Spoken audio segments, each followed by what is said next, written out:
Going to do a video today on replacing the battery in a keyless lock system. As we see here, if I hit the little buttons, none of these keys are lighting up, which is indicating that the battery is dead. This is a very simple process in this particular lock system. We got two Phillips head screws.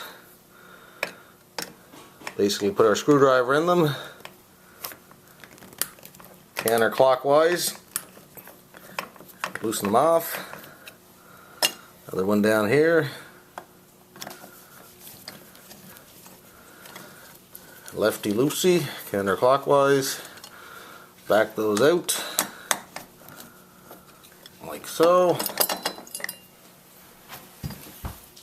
Take those two out and set that aside. There's our battery.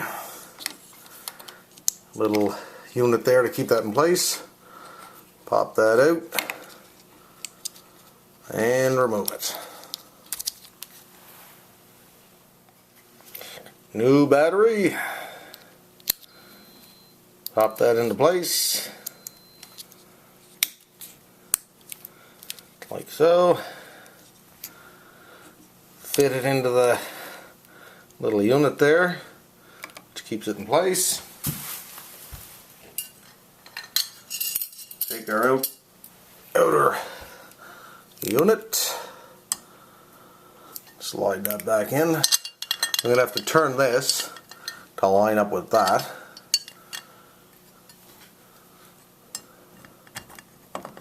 Like so. And we should see our two little holes for the screws lining up with those holes.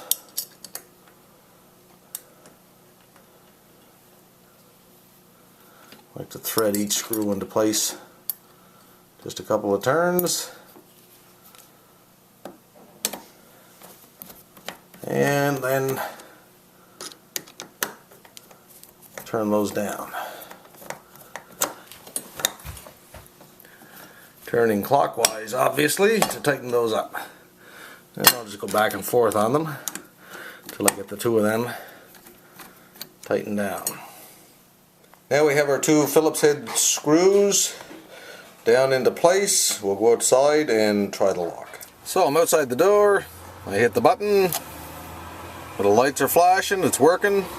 And actually I had tried it a minute ago and it didn't lose the secret code that's programmed into it either, so that's a bonus. And that's it for this video.